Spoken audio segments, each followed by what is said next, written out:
friends, welcome to the Stitch Cræft Podcast. My name is Leah. I live in St. John's, Newfoundland. My podcasts are normally about knitting, mostly. So some sewing, a little bit of weaving, other crafts that I like to pick up along the way. I knit in black a lot. It's my favorite color. So if that sounds like something you're interested in, you should hang out with me for a little while.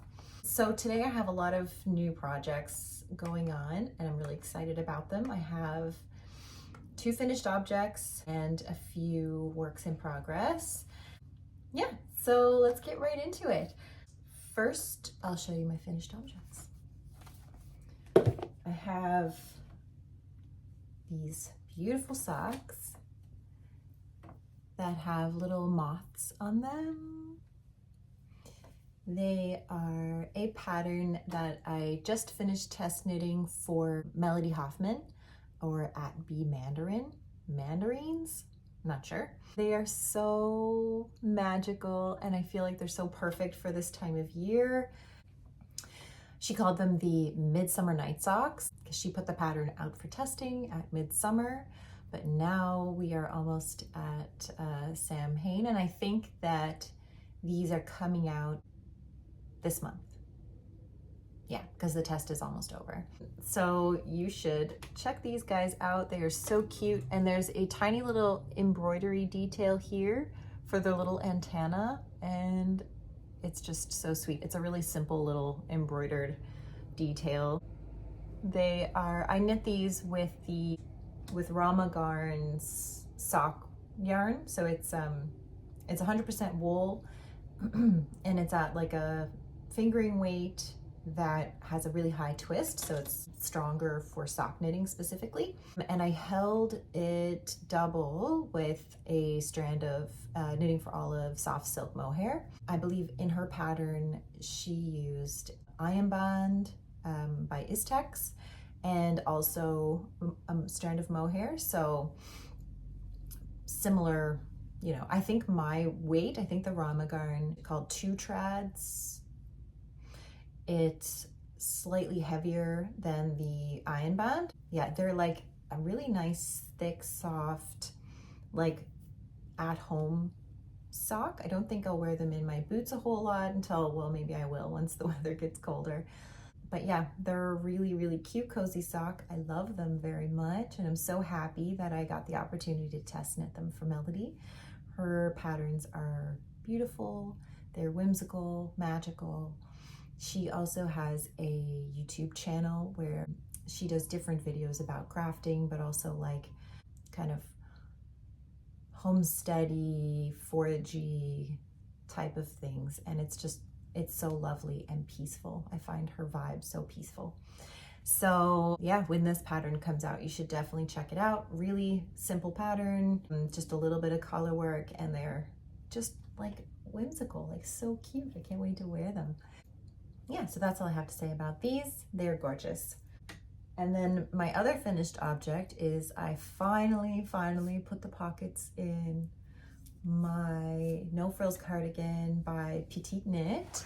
I'm just gonna put a little video in here of me standing up and showing off my long, cozy bookstore, library, cuddled up on the couch, drinking tea and having a knit cardigan. I still have not blocked it because I can't stop wearing it. It just kind of like the weather where I live has turned into like that kind of autumn chilly weather where you don't ever want to take off a cardigan.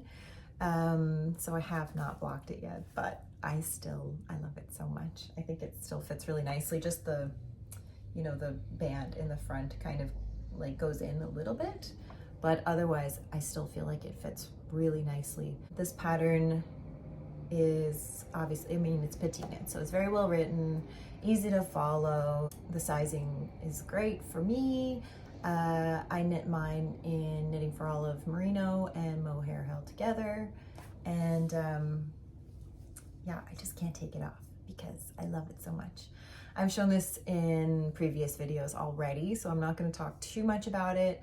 I'm just so excited for my pockets because pockets make everything better. Also, what I'm wearing today is this shirt that I kind of like, I hacked a pattern to make it so it kind of goes like crisscrossy at the back, and there's like a tie, so you can wear it like nice and fitted. You know, linen doesn't have stretch really, so in order to get a linen garment that fits tight, you kind of need to have some sort of you know, thing to tie it tight. So yeah, this is a hack of the chamomile crop tank. I used the front panel to make the front, and I used the back panel, and then I just kind of measured where I would want it to kind of go like this, and it worked out really well. I think it's really cute and I love it. It looks great with high-waisted jeans, and it looks great with high-waisted skirts, and everything looks great under this cardigan. So I'm very happy about it. And I'm, you know, just wearing a pair of jeans with it. So some Levi's. That's it for my finished projects.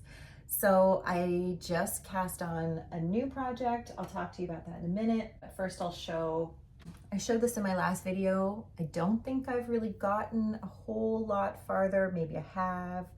This is the Millie cardigan by Irene. And I think I was watching a podcast the other day, and she was saying that there's now, Irene just put out another new pattern, and there's a Irene pattern knit along happening. So I'll be excited to say that I'm a part of the knit along, but also, you know, I had already started, but that's okay. There's also a Year of the Cardigan knit along going on with Stitch Cræft.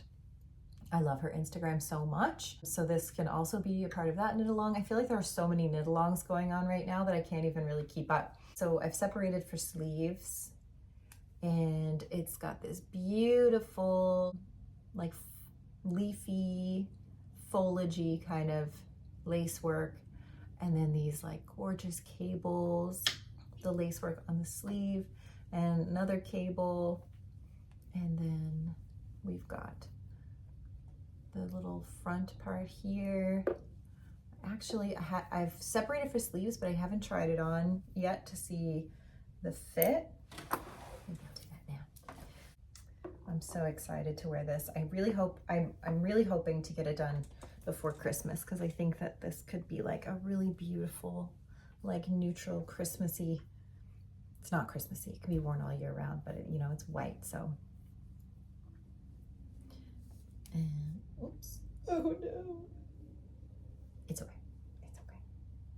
Yeah, this isn't really like long enough to, oh, it's so cute. Yes, I think that this is going to fit really perfectly. Hopefully it's not too small. I can't really stretch it out because my cord's not long enough, but I also have to add like button bands as well, and lace tends to block out pretty good. I knit the same size that she made for herself, so it's the second size, and I did my gauge swatch and I got gauge, so it should be fine. I'm knitting with Knitting for Olive Merino and Mohair Held Together, which is obviously a trend around here. I'm a big fan. So yeah, this is what I'm knitting. I don't think that I've gotten very far since the last episode, so not a whole lot to show, but I'm loving the pattern very, very much. What else? Okay. I'm also knitting, which isn't too exciting to show, but I'm doing a workshop here in town to do the Oslo hat by Petitknit. Obviously, you know, it's a pretty popular pattern. Lots of people have done it. Lots of people know about it. But I know the brim in the pattern, it goes like really big, but I wanted to make a kind of like hipster, you know, hipster style hat with the shorter brim and like a kind of shorter on the top here. So it's like very fitted and will probably just come like here on my ears. So yeah, I think I've done enough of the top. Should leave it open for my ponytail. Yeah. So I think we're at the point now, it's gonna be great to start doing decreases. Hopefully, I don't want it to be too small, but I think like this is kind of how I want it to wear it with my hair down. I'm getting a haircut soon, which I'm really excited about. So hopefully I have some like really cute face framing that will look really nice with this hat when my hair is down.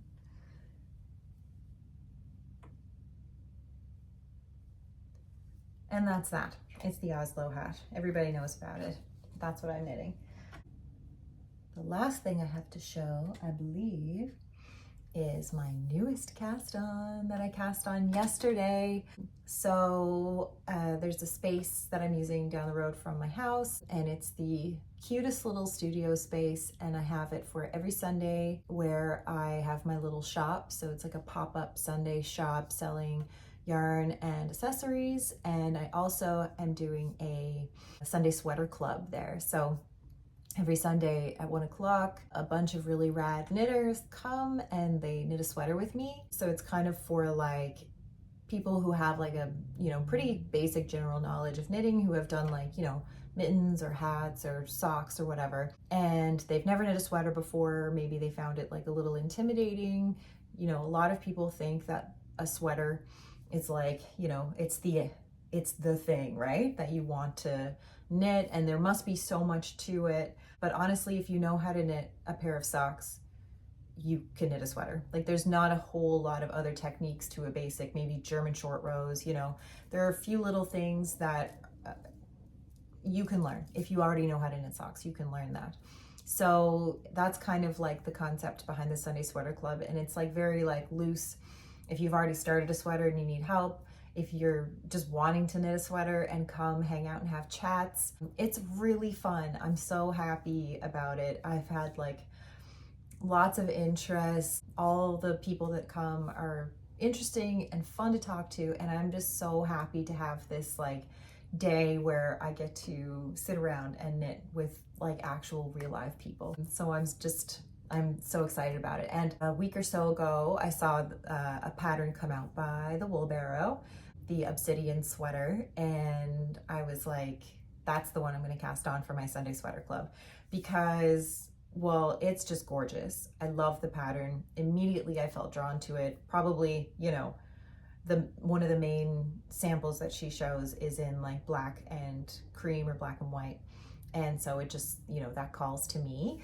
And I haven't knit a colorwork sweater in a really long time. So that's another thing that I was like, you know what, I've been wanting one in my wardrobe. But I find with colorwork patterns, a lot of the time, like, even if I like the colorwork pattern, I don't necessarily love the shape of the sweater. I find the shape of the sweater in a lot of colorwork patterns really like basic or a little too oversized for my personal taste, or I don't know. Nothing called to me for a really long time. And then when I saw this one come out, and it has that like A-line body shape, a little bit cropped, and the big balloon sleeves and the pattern all together, I was like, I have to cast this one on. Another reason I thought that it would be a good idea to cast on a colorwork sweater for the Sunday Sweater Club specifically was that I think the colorwork will slow me down. So the Sunday Sweater Club goes from like now, a couple weeks ago, to Christmas or New Year's, whatever happens. And most likely I will start another Sunday Sweater Club in January with like a new group of people, or, you know, let's say somebody didn't finish their sweater, they can come as well, doesn't matter. And I thought that the color work will kind of slow me down. So I'll be knitting this like continually until December. Whereas if I had chosen like a simpler pattern, I probably would have like finished it really quickly. And I want this sweater to kind of like be a part of that club and have that memory. So that'll make it like even more special. So yeah, that's why I thought this would be the perfect pattern for it. And I'll post a picture here of what the finished sweater looks like. It's so beautiful. And this is what I have so far. Like I said, I only cast on yesterday. I think I already need a longer cord. But yeah, look at her. She is so pretty. I don't know how well it's coming up here, but I'm using black and a light heather beige. So it's not white, it's like a heathered beige kind of color. Yeah, it's this color here.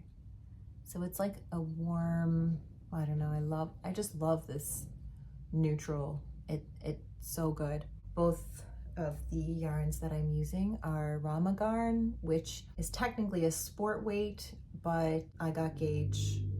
The pattern calls for DK, not a huge difference, and I got gauge with the needle size that she suggested. So yeah, here she is. I cast on the second size up. I want it to have like a little bit of positive ease, you know, with the A-frame. It should be a little bit more flowy, something that I can really throw on with a lot of different things. Like it's not like, it's a statement piece, but it's not like fancy, you know what I mean? So yeah, I'm really looking forward to this. I think it's just gonna be so beautiful. It's gonna fit into my wardrobe really perfectly. Yeah, so far so good. I'm enjoying the color work. I think that my inside floats are all looking pretty good and neat, which is always fun to see. The back of the work. I'll have a sip of water. That's all I have to say about this right now. I'm so happy.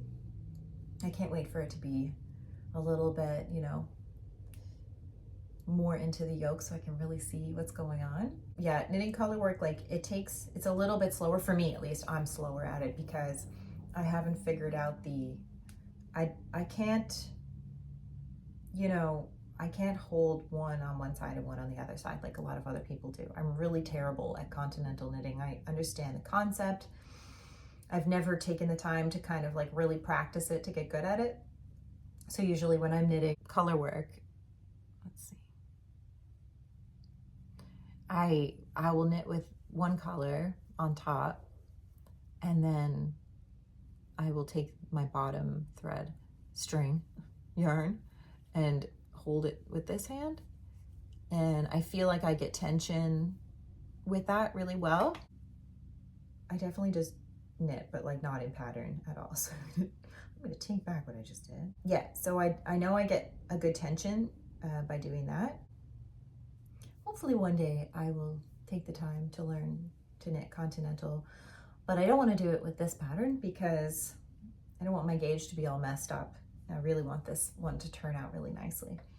So that one will take me a while. And in the meantime, I'll also be working on my Millie cardigan. So if I could get both of those done, you know, in the next month or so, I would be really happy. Well, not the Obsidian. I don't want to finish that one until like later on, but I'd like to get the Millie cardigan finished. Of course, my girls have been putting in their requests for their Christmas knitwear, whatever it is that they want. My 9-year-old girl, she wants a black kind of knee-length mini skirt. So I'm gonna knit that one for her for Christmas. And then the 3-year-old, wait a second. I haven't shown the teddy bear sweater in here yet. It is finished. I have to show it to you. One moment. Okay, so I don't remember. I know that I posted about this on Instagram, but I don't remember. I don't think I talked about it on my last YouTube video. And if I did, I'm gonna repeat it. So here's the story. So I have this teddy bear sweater that I hang up in the back right here. It lives on my wall. This was one of the first sweaters I knit. My daughter, I knit it when she was still in my belly, and it's the teddy bear sweater by Petitknit, and it's one of my favorite things that I've ever made. It's so nostalgic. So this is the OG teddy bear sweater, and the other day, or I don't know, a few weeks ago, my daughter was in here and she was saying, she was looking at her teddy bear sweater and she was saying, I wish that still fit me. She felt really sad that it didn't fit her anymore. So I was like, well, I'll have to knit you another one. And anyway, here she is in all of her teddy bearness. And it's so cute. I'm obsessed. Look at her. It's a bit wrinkly. She's already worn it a bunch. When I gave it to her, she didn't take it off for like 3 days. Like she slept in it. Okay, so yeah, here's OG teddy bear sweater, teeny tiny. And here is new big teddy bear sweater. And look at that. It's just like the size difference is so crazy. Like, look. And she picked up the colors and everything. She wanted it to be like a really similar color. So I used the Dusty Honey Knitting for Olive Merino and I forget what that color is called. It's like the more mustardy kind of like dark yellow. So it has this kind of like marled effect that I really love actually. So the teddy bear sweater is a little bit lighter, but I felt like Dusty Honey was such an appropriate name for a color for a teddy bear sweater because it's so like Winnie the Pooh. And yeah, anyway, this is her sweater and I love it so much. I love knitting things for my babies. It's just like, and she is the most knitworthy person. Like when I knit her anything, she like screams and she's like, yeah, it's done. And while I'm knitting it, she's like, are you knitting it? Are you doing it? Is it done yet? And then she wears it for days and days and days. And she talks about it and she wants to go to places so that they can see her teddy bear sweater and tell her, you know, or whatever it is that I knit her, they can see it and like say, oh, what a cute sweater or what a cute dress or anything like that. So I love knitting for her. It's just the best. She's the most knitworthy person I've ever known. So yeah, oh, that little spot. Looks too empty without it. Yeah, so I don't remember what I was saying. I just got so sidetracked by forgetting to show you the finished teddy bear sweater. So I guess that's 3 finished objects. So yeah, oh yeah, my older daughter, she wants a skirt. My baby, I just finished her that one, but I still have to knit her for something for Christmas. I'm not sure what it's gonna be yet. I would like to knit her a little dress. I've not knit her a dress, but we'll see how much time I have.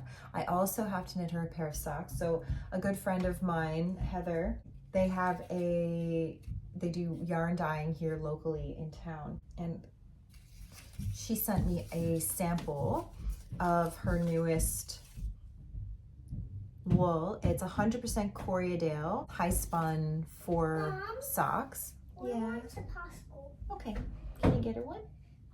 And I want one too. Okay. Bye. Bye. Love you. Oh, there's no. So she sent me this sample, 100% Corriedale wool, and the color is pink perch, dyed with forage botanicals in Newfoundland. And the color is so pretty. So her little label got a bit scrunched up in the mail, but it's really cute. Super like naturey and lovely. She has a podcast as well, and her Instagram is at Oileanach Knits, and she posts often about like foraging and natural dyeing and things like that. And she is a pattern designer as well. So these are the yarns. This is the pink, and this is the kind of pink that I can get down with. I love really natural, you know, warm, neutral pinks. And then she sent this tiny little one. It's just the natural. So I'm gonna knit my daughter, the little one, a pair of socks with this, because this is just a color that she would wear all the time. She loves these kind of colors too. So I don't know if I'm gonna do a tiny little bit of color work, or if I'm just gonna do like a stripe in the cuff and a natural looking heel, but this will be the main color for the sock. So thank you, Heather, for sending me these. They are beautiful. They're really soft too, like so lovely. I might have to get a bigger skein for a pair of socks for myself. That's it. That's all I have to talk about today. Yep, that's it. Please check out my Instagram. It's at Stitch Cræft. If you like this video, please like and please make a comment. I love chatting with you guys. My favorite part about Instagram too, but about YouTube is chatting with people and the comments. And I think that the knitting community is so beautiful and so lovely. And I appreciate all of you guys so very much. And I hope you have a great rest of your week. Happy autumn.